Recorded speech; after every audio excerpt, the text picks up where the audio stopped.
welcome to another video. Today I will be working on my wife's MK3 Focus, as we have a massive leak that is spreading to the footwells inside the car.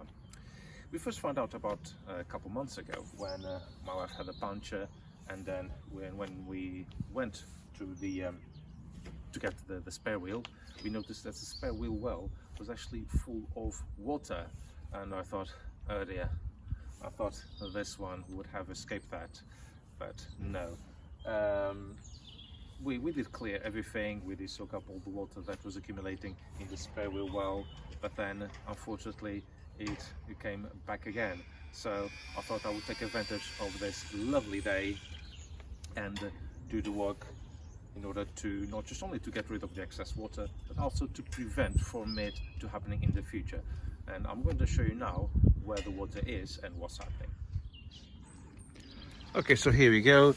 I've removed everything, removed all the trim, and then you can see in here is the water that accumulates on the spare wheel well.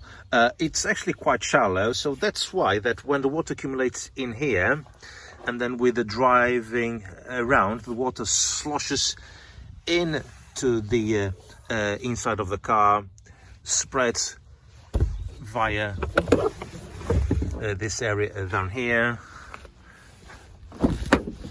and then comes under the seats, spreads it through there, and then to the footwells. And as you can see in here,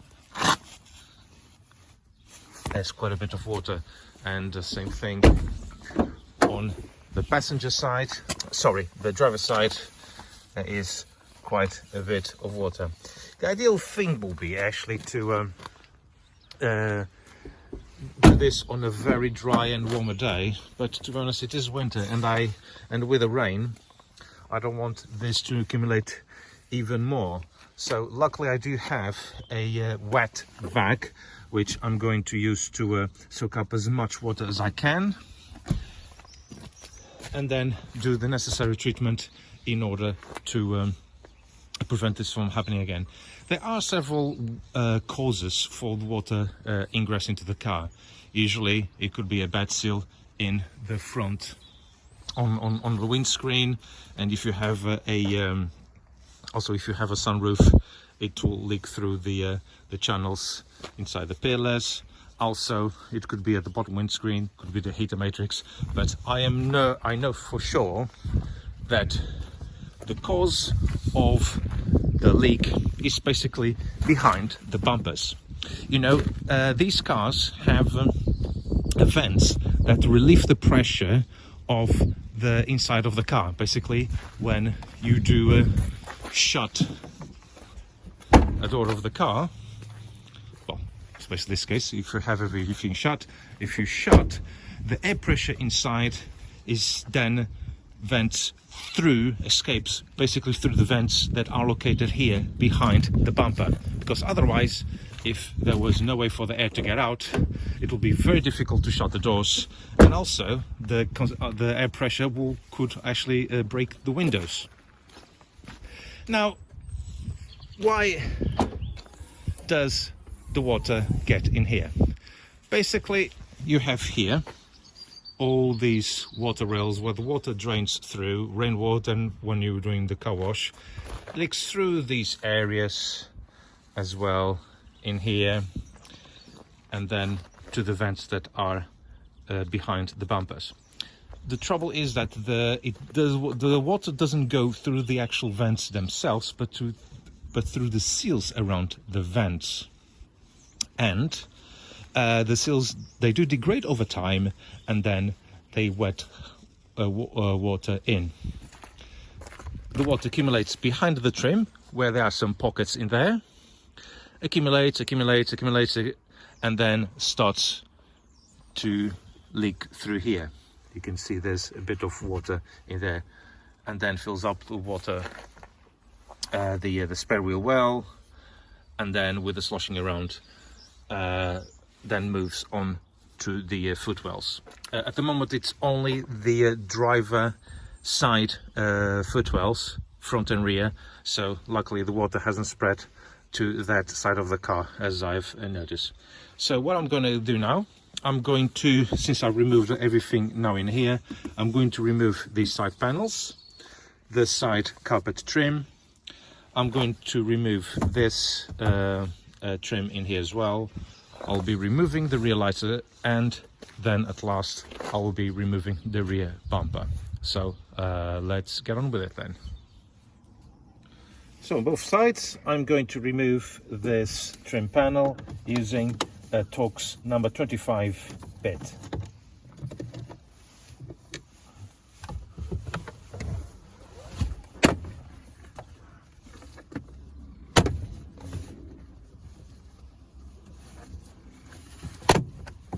And then for these pop rivets you just use a trim removal tool.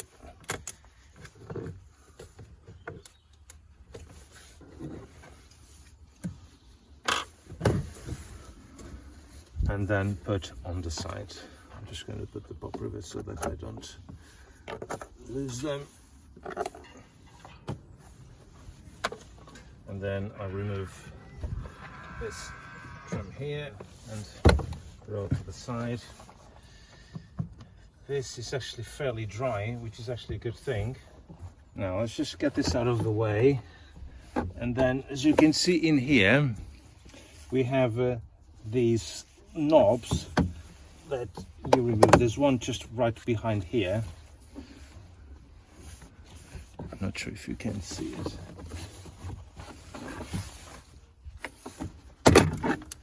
Let's just remove this bit here.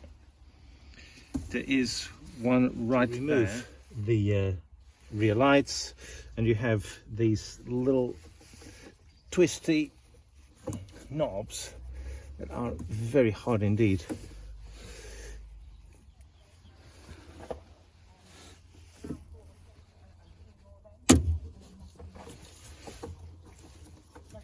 These were really stiff.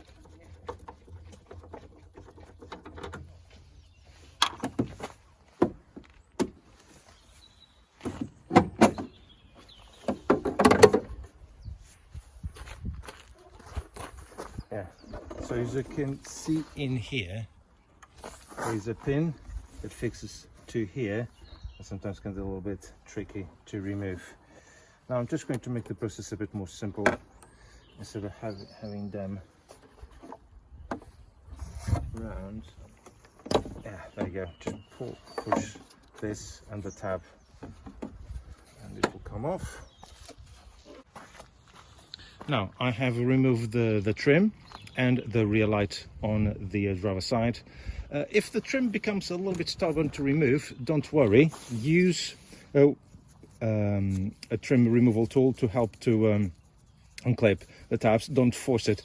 There was one of them that was a bit stubborn, and I ended up breaking it, as you can see in here.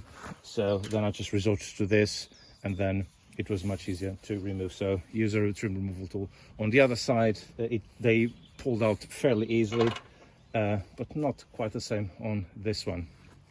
And as you can see in here,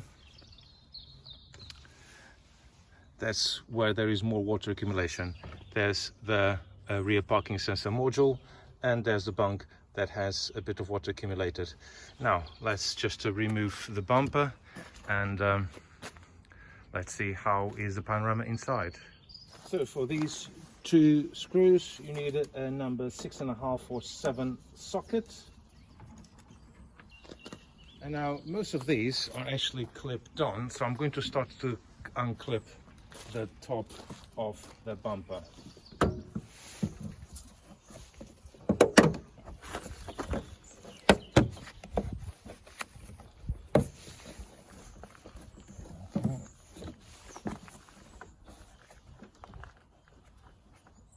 This is one side. There are a couple of screws under that side as well. I have to remove this screw in here using a Torx bit number 30, but because there's not much room here, I have to use a Torx bit and a small open end spanner in order to unscrew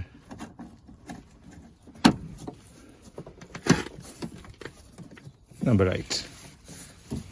So there's one in here.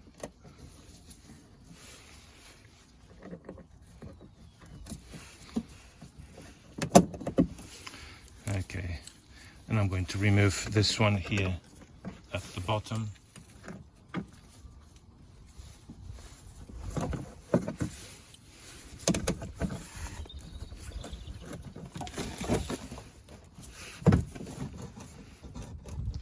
Now, what we've got here, now that this is coming apart more easily, we've got here that area over there are secured by plastic rivets.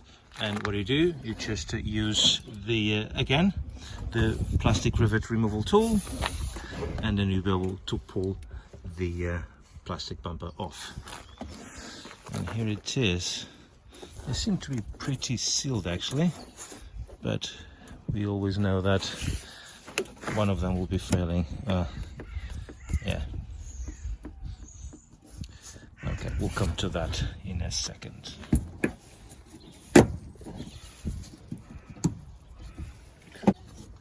So just pull the tab here for the parking sensor,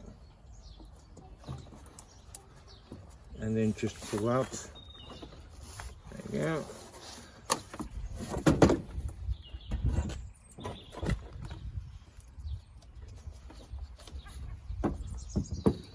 Just going to leave it as it is, like that. Now it's time to remove the rear vents, and they are very hardly clipped on. There are a couple of tabs, and sometimes you just have to jiggle around with a screwdriver to try to push the correct tab down. But I found that it's just virtually impossible to remove it, so I have to go a bit harsh and break one of the tabs in order to loosen up the other ones.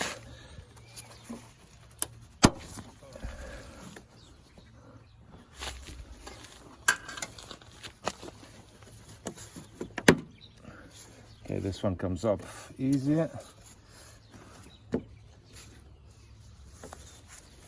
And then just pull it out like that.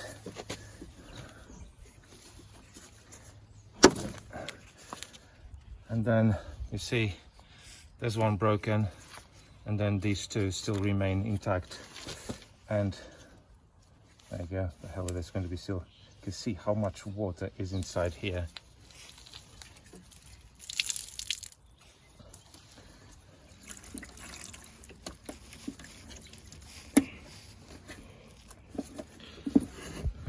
Just going to remove this.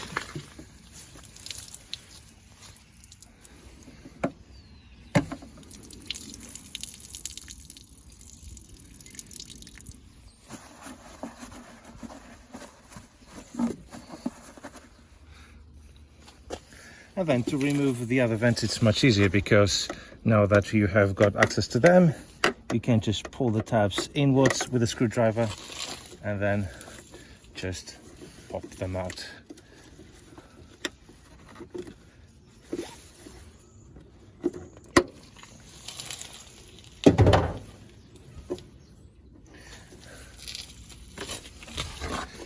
This side was fine actually. It is pretty dry. It was really in here where the main issue was. Now let's do the same on this side. Yes, I've already done this side.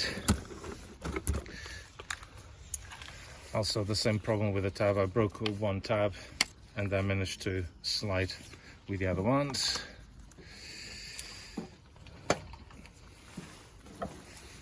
Well, this one is pretty much wet as well, but not as wet as the other side. It looks like the water travel main from the other side rather than the passenger side. Now I don't have the time to let this start dry thoroughly, so what I'm going to do, I'm just going to use my wife's older hairdryer. I've already wiped this, it removed most of the water and drained, so I'm just going to use the hairdryer to make sure it's nice and dry inside, especially on the small crevices and all the nooks and crannies inside this pocket.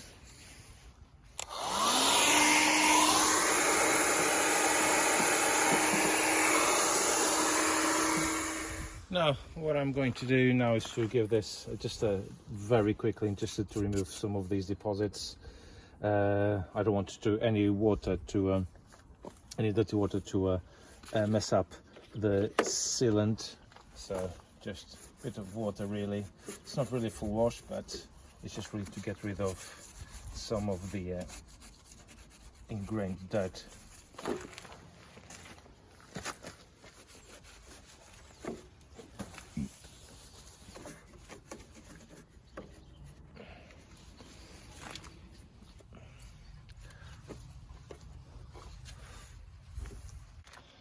Now, these were left on top of the radiator to dry, and it is fairly dry actually now, and I'm going to put this one back in. I think it goes like that.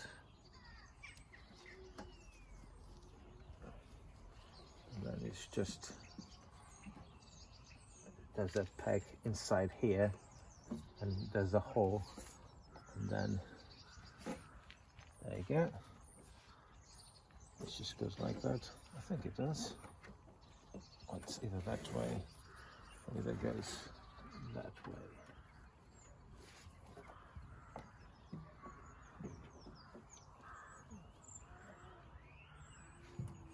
Yeah, I think it goes that way. Now, before I put the vents back in, I have to reseal them again. So I'm just going to put a bit of Tiger Seal around the edges of the seals of the vents. The reason for this is just it will create a permanent and flexible seal that it will prevent further water ingress. I'm using Tiger Seal because it is specifically designed for automotive use. You can use other type of silicone adhesives, but just don't use bathroom sealant. It's not a good thing to use on cars, and this, because it's flexible and also it bonds onto pretty much everything that's related to car parts like plastics and metals, it is really the ideal type of product. So I've put a bit of the Tiger Seal around it. Not really my finest work, as I'm just going to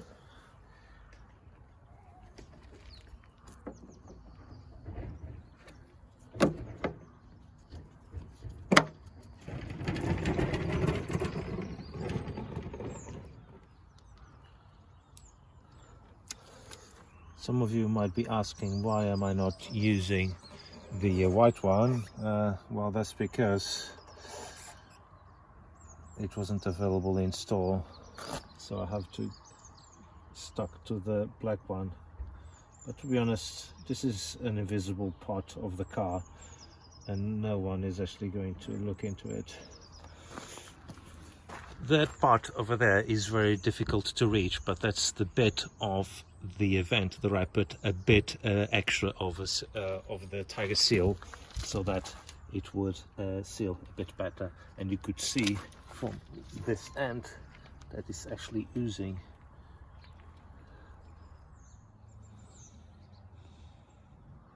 It's not really the best bidding work, but to be honest, this isn't the Great British Bake Off.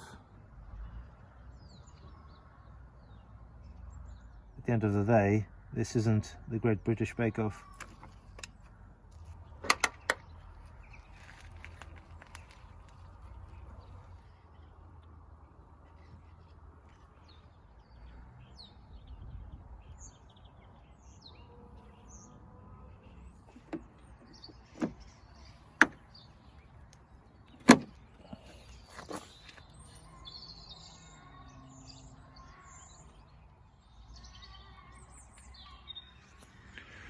And there you go, all the vents have now been put back in place, all nicely and sealed. Not really the tidiest of jobs, but to be honest, I don't really care, as long as it does what it was meant to do. That's the most important for me. Now it is time to put everything back in place. It's basically the reversal of a removal. It shouldn't take more than half an hour. The sun has already gone, and so that's it really. Also took the time to hoover, using the wet vac to hoover all the water. It was nearly a full, nearly half of a bucket of water that was in here before I drained everything. Now it's further, now it's much more dry than what it was before, and this will take several days, if not weeks, in order to fully dry. So I'm very happy with it now. Let's see how it will be in the next few weeks. Hopefully the seal will do its job, and I don't have to do this ever again. So there you go. Thank you very much for watching, and I'll see you on the next video. Take care.